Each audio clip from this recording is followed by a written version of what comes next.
fala que o criado está doente. E Jesus tem uma curiosidade que Jesus diz assim, que iria curar esse criado. Né? É diferente de tratar. Que nas narrativas a gente vai perceber que um médico comum, né, quando a gente vai a um médico, o médico diz que vai tratar da doença, da enfermidade de algum paciente.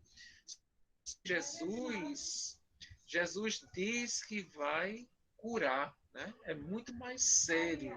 Ou seja, ele vai curar aquele paciente, aquela pessoa, né? Simplesmente.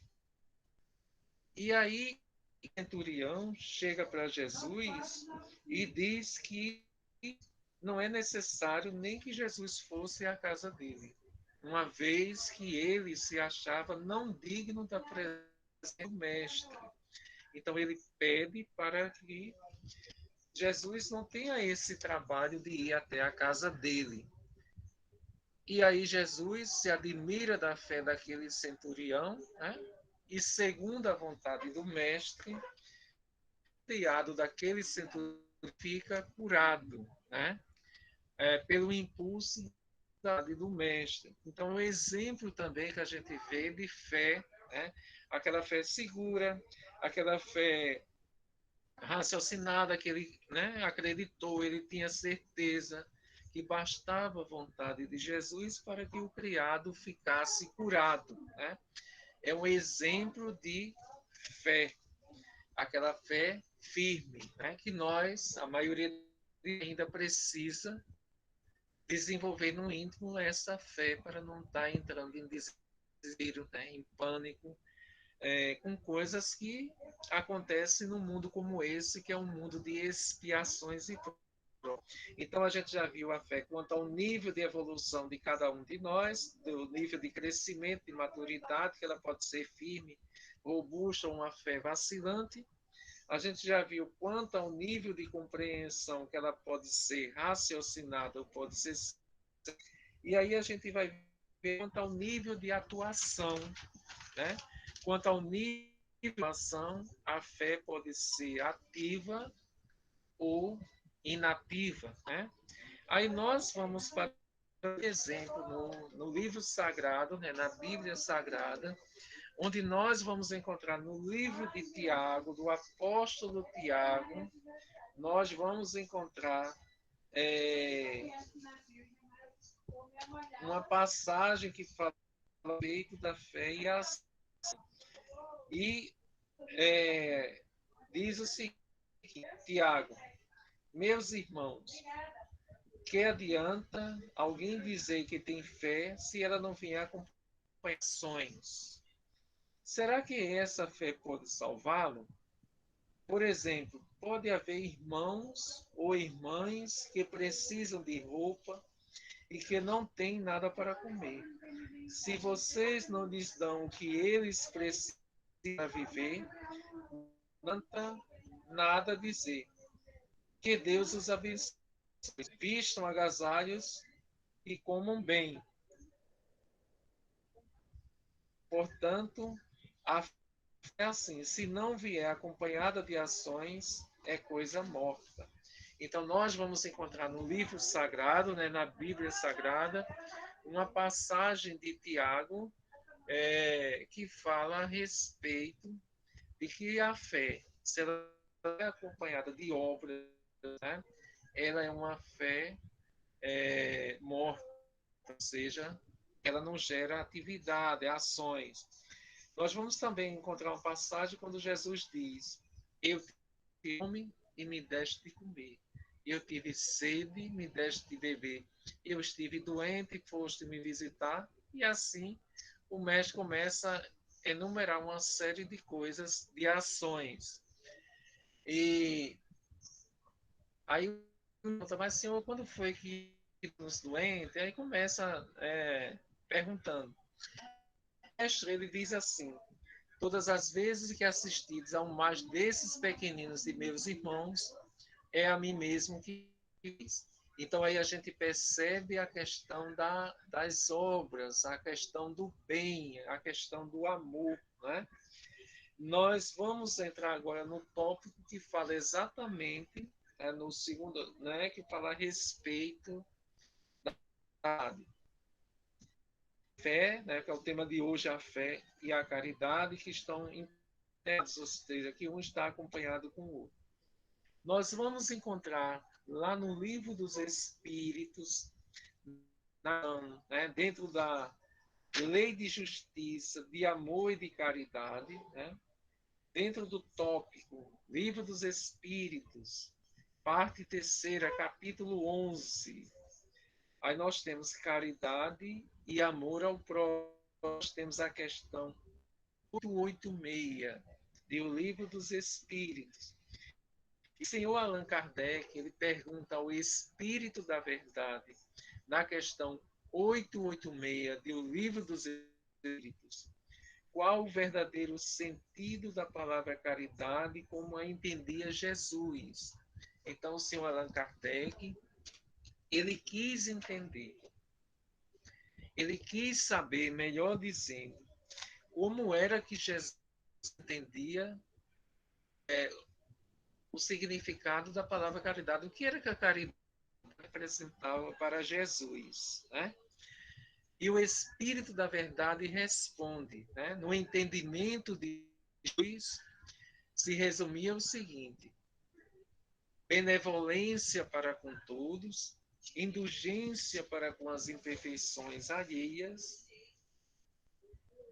e o perdão das ofensas. Então a gente vê aí no sentido a benevolência para com todos, não apenas o grupo A, não apenas para o grupo B, mas agir de caridade, ou seja, agir de bondade para com todas as criaturas.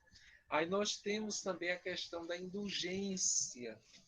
Aquilo que alguém está fazendo de errado, eu posso fazer daqui a pouco. Não é isso? Então, daí nós temos cuidado, né, de não estar condenando, de não estar criticando, porque faz alguma coisa, porque aquilo que fez, alguém faz de errado, nós poderemos fazer. Daí o cuidado de Jesus, quando nos advertiu, né, quando nos alertou para que nós orássemos, mas também que vigiássemos os nossos passos, os nossos pensamentos, né, as palavras. E ele foi mais além quando ele pede também a questão da oração, da vigilância, porque nós não sabemos o momento que seremos tentados. Daí o cuidado da vigilância, de estarmos atentos, de estarmos vigilantes, né? E nós, nessa questão da caridade, nós ouvimos muitas vezes alguém dizer assim, eu já fiz a caridade do dia. Não sei se vocês já ouviram, as senhoras já ouviram. Muitas vezes, quando alguém dá uma moeda a alguém, aí a pessoa costuma dizer o seguinte: já fiz a caridade do dia. Como se aquela moeda ou aquele pão que alguém bate à porta. E é interessante também observar que muitas pessoas ficam até aborrecidas quando alguém vem lhe pedir alguma coisa.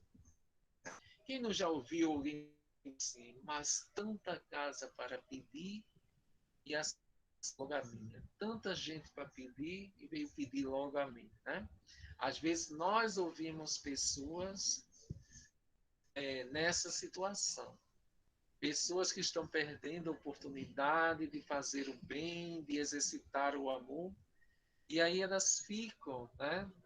É como se incomodadas porque alguém vem lhe pedir alguma coisa. Nós temos também encontrado no Evangelho, porque a caridade ela pode ser feita através de palavras, através de pensamentos ou através de ações. Nós vamos encontrar pessoas que elas não precisam da ação, não precisam de nada material, mas vão precisar de uma palavra, nós vamos encontrar pessoas também que elas talvez a palavra não seja ouvida, mas aí mesmo que não precise da ação material, mesmo que a pessoa não possa ser ajudada através de uma palavra, mas ainda tem um outro módulo que a caridade pode ser exercida, que é através do pensamento. Vamos supor que passemos no local e de repente tem uma confusão muito grande, né? Várias pessoas brigando. Imagine que é uma cena muito agradável. E aí, se formos agir ali, pode ser que levemos a acerto, pode acontecer isso. Se formos falar, talvez não sejamos ouvidos, mas com certeza uma oração, um pensamento, né? Um pensamento dirigido ao alto, pedindo que a espiritualidade haja naquela situação, será beneficiado. E aí nós vamos perceber que pode ser feito de ações através de palavras e através de pensamento. Nós vamos encontrar no Evangelho uma passagem belíssima também, que é a respeito, que a maioria de nós já viu, já teve a oportunidade de ler, de reler mais de uma vez, que é a passagem que se intitula O Óbolo da Viúva. É uma das belas passagens porque ressalta a questão do desprendimento, né?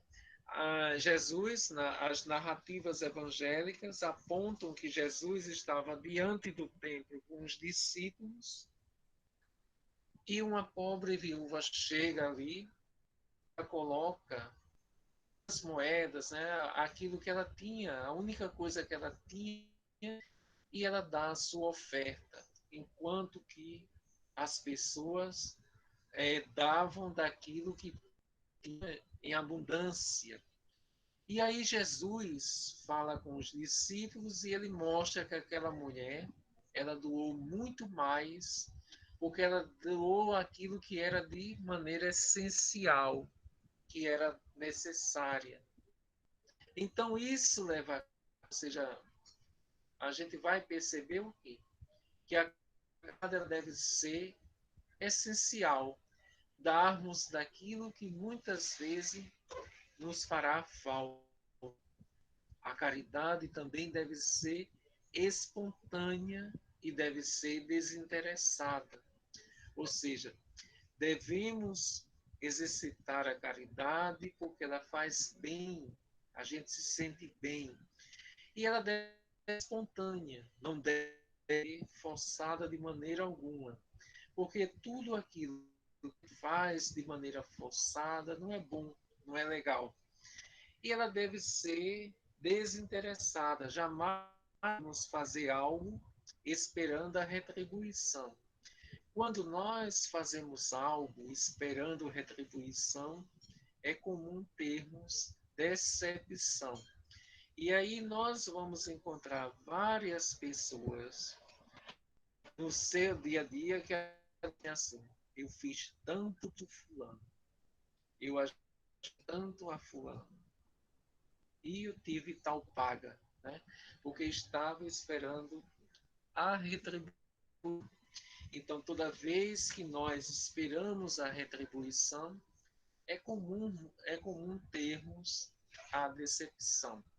Então, toda vez que a gente faz, né, algo na expectativa de que vamos de ser recompensado, por exemplo, tem pessoas que dizem assim: eu vou fulano porque amanhã posso precisar dessa pessoa. Eu vou ajudar fulano porque eu não sei o dia dele. Então, toda vez que nós agimos dessa forma, nós estamos na base do interesse. E aí nós podemos perceber também nesta questão da caridade, né? Muitas vezes nós queremos até negociar com os nossos benfeitores.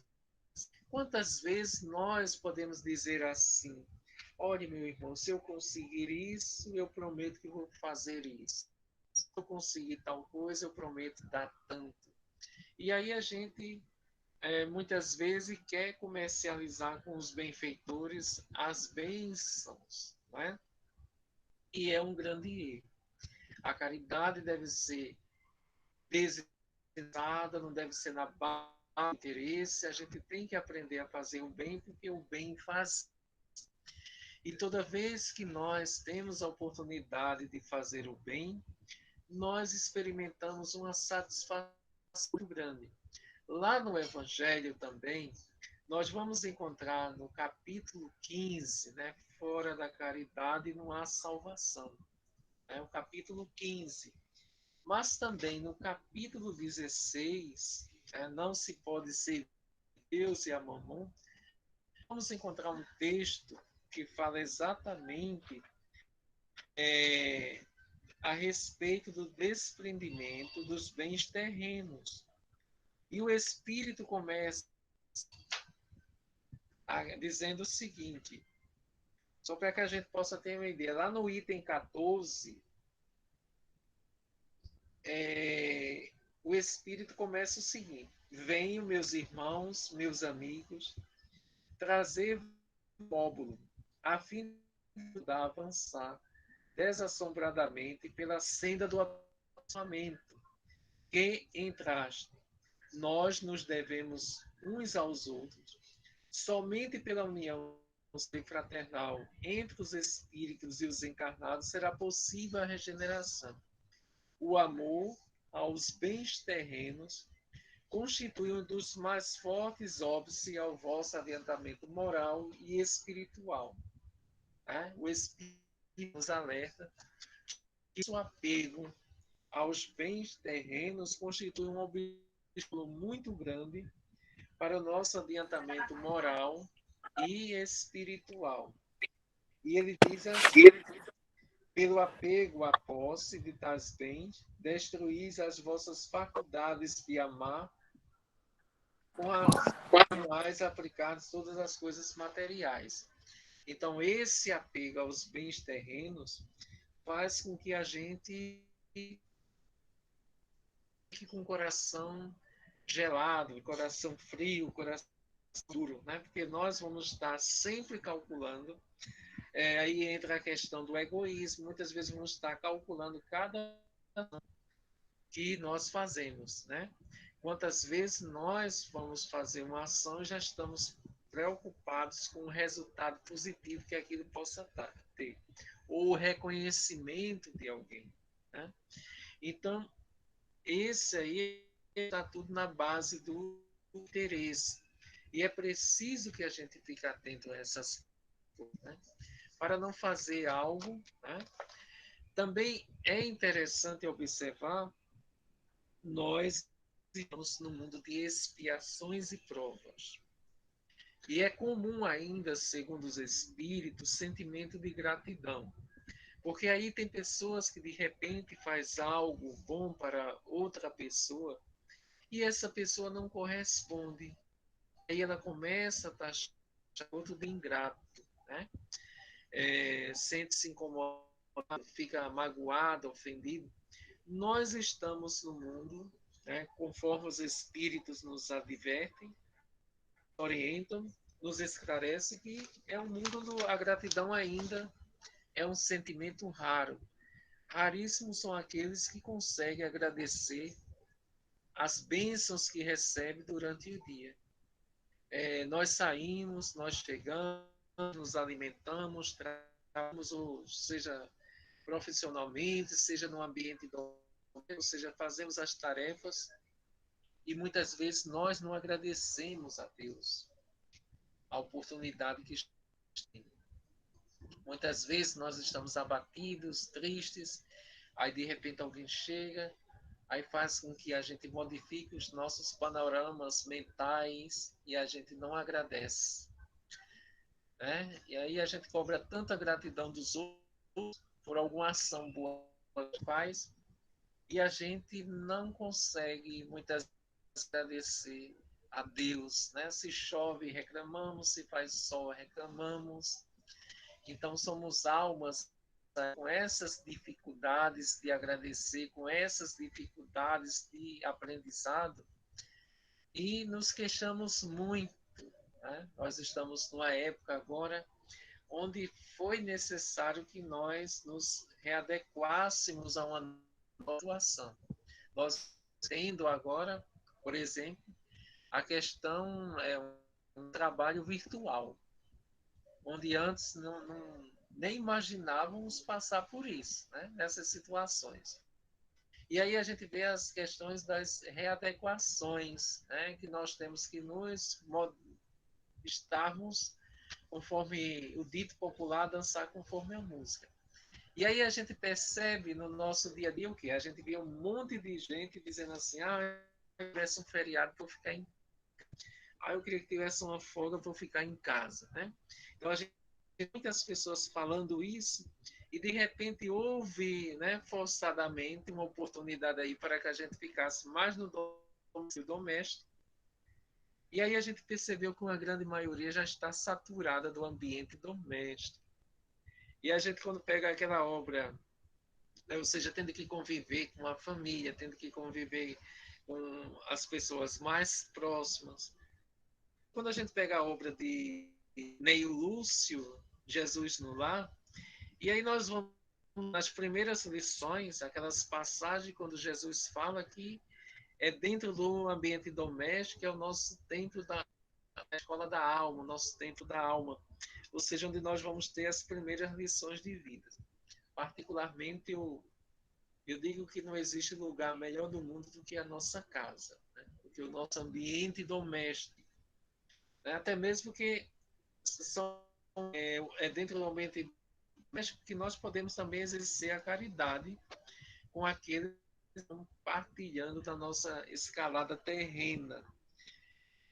É, no capítulo que nós vamos encontrar na necessidade da caridade segundo São Paulo, né?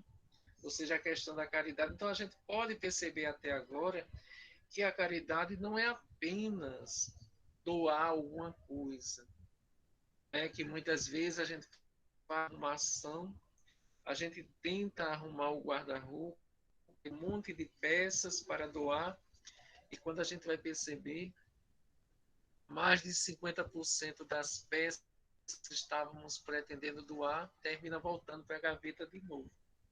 Ou seja, o apego que nós temos ainda as questões materiais, né? A questão da casa, do que construiu, tem que ser da pessoa, o lugar, né? Não sempre é que é o lugar de fulano. E aí a gente percebe que apegos são obstáculos para a nossa felicidade.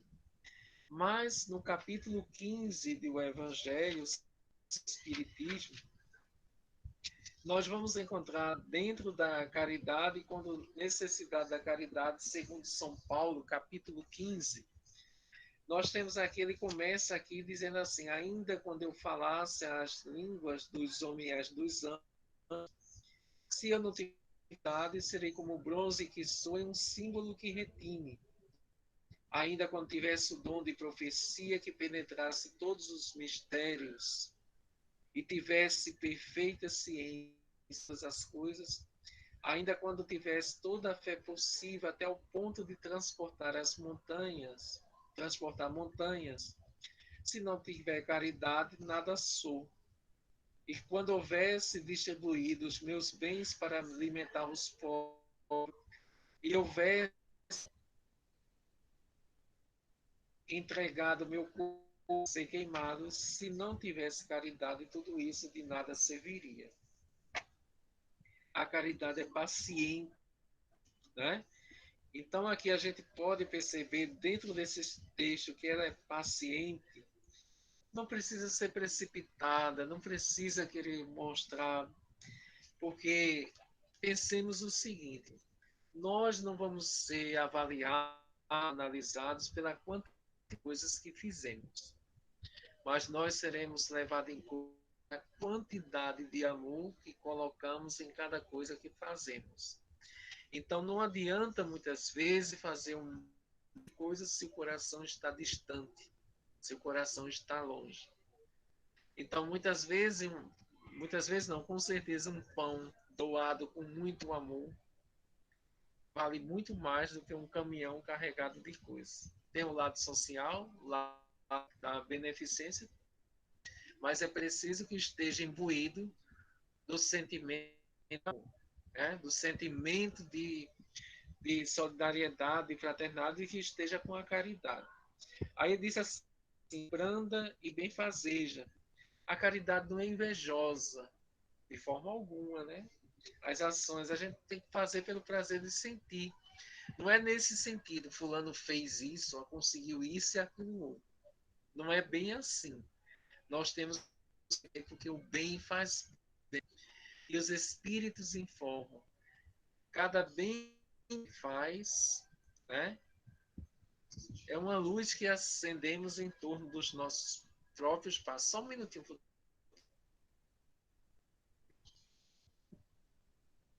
Então, toda vez que a gente tem a oportunidade de fazer o bem, é uma luz que estamos acendendo em torno dos próprios passos.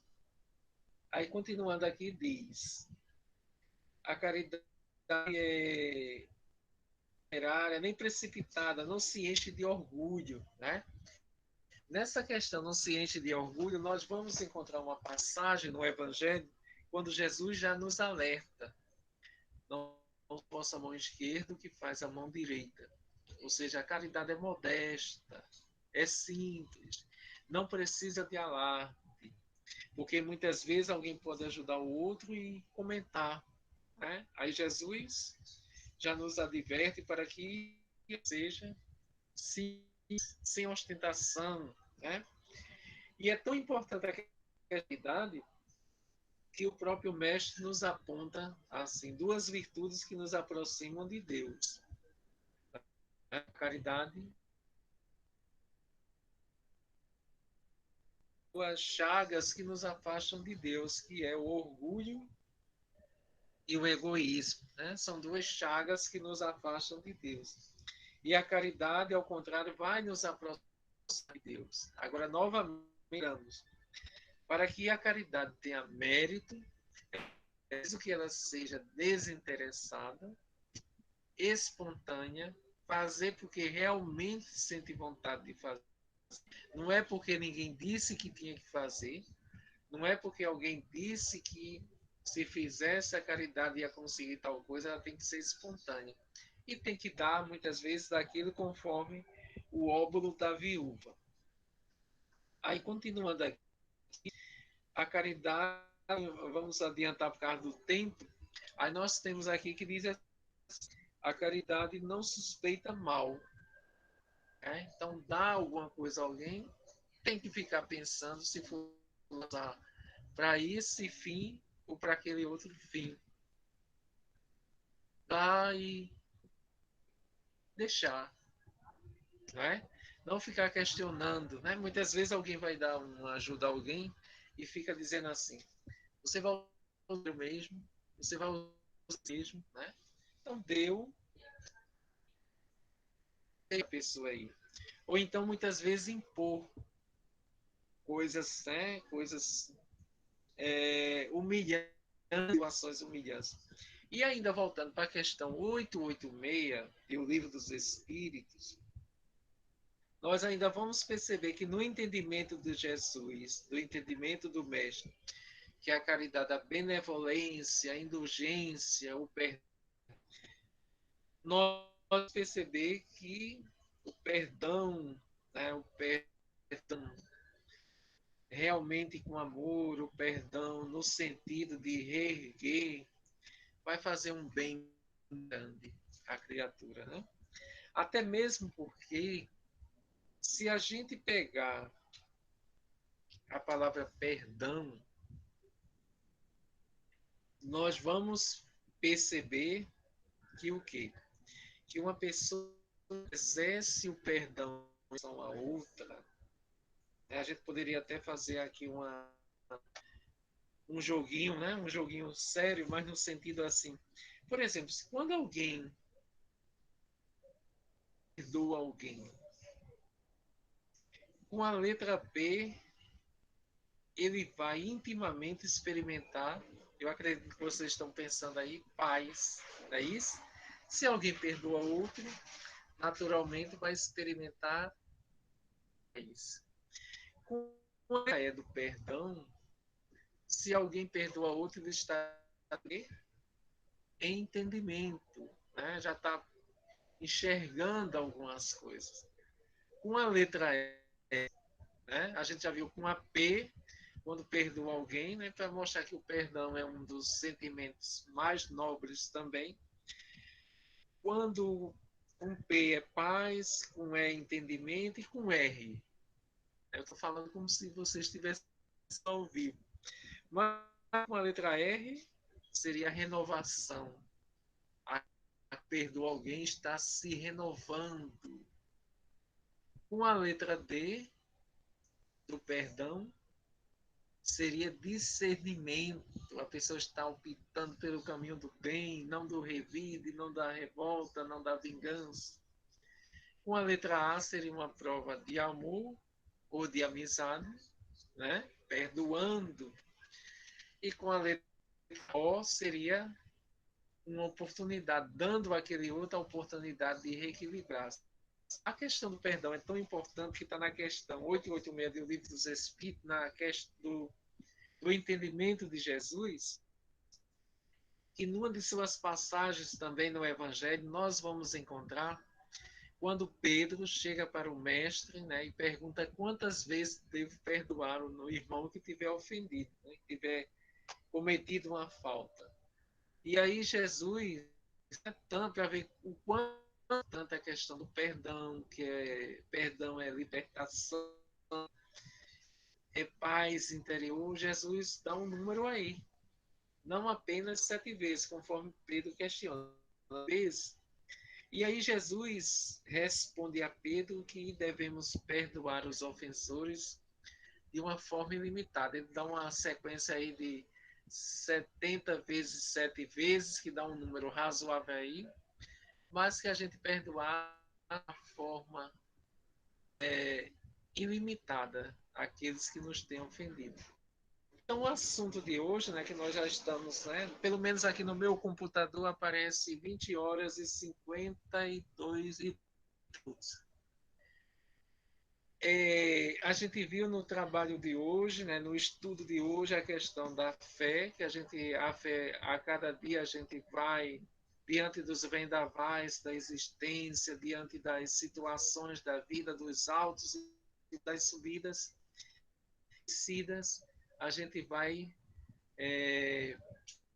fortalecendo-se, vai construindo, que é uma construção interior.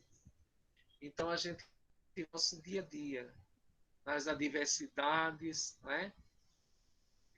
E a caridade, né, vai sendo desenvolvida também no nosso íntimo. Então, que a gente possa, nos momentos mais difíceis da caminhada, a gente possa confiar na proteção do alto que nos abandona. Nos momentos mais difíceis, a gente possa contar com a proteção e o amparo da espiritualidade amiga. Eu sempre lembro, né, para finalizar, um poema, quando o autor dizia o seguinte: enfim, quando quiseres saber quem sou, pergunta ao pássaro que à estrela que ao riacho que segue o curso e ao pássaro que canta, ao velho que recorda e ao jovem que chamo-me amor, o remédio que há de curar todos os males que atormentam o espírito. Eu sou Jesus. Então, fazia referência, né, a essa questão.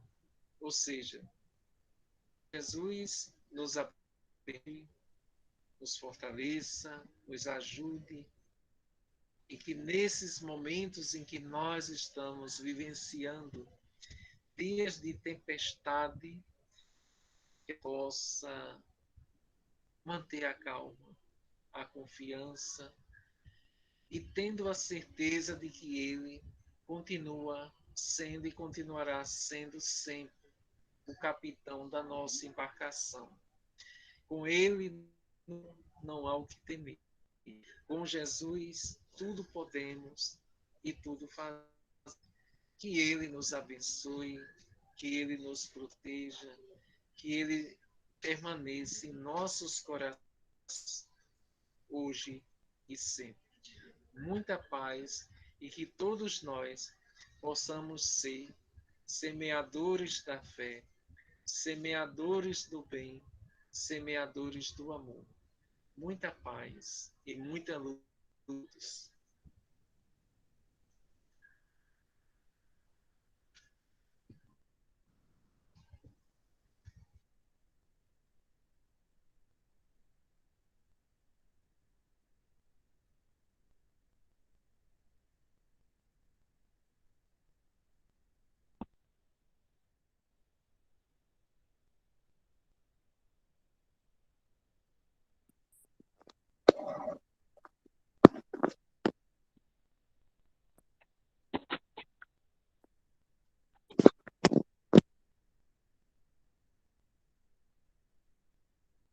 Nós agradecemos a Marcone pelo trabalho que ele realizou, pela sua disponibilidade, né, em atender o nosso convite. E nós agradecemos também a todos que participaram, os trabalhadores da nossa instituição, os trabalhadores das casas irmãs, e que José Marcondes possa levar ao Bezerra de Menezes, instituição da qual ele faz parte, um forte abraço de todos que fazem os Semeadores da Fé. A Aurorinha está por aí, minha gente? Tô aqui, tá me ouvindo? Tô sim. Querida, faça a nossa prece. Eu vi que Ah, Heleno está por aí também, né? Heleno Vidal, só dá as boas-vindas, que eu nunca tinha visto ele aqui no grupo dos semeadores. Seja é, bem-vindo, Heleno. Aurorinha, Ok, faz a prece da gente. estou pois sim é, tá assistindo. certo. Tá Um Vou abraço bom. começar. fraternal para todos que fazem o Abração. Semeador da Fé. Um Abraço, abraço. Heleno.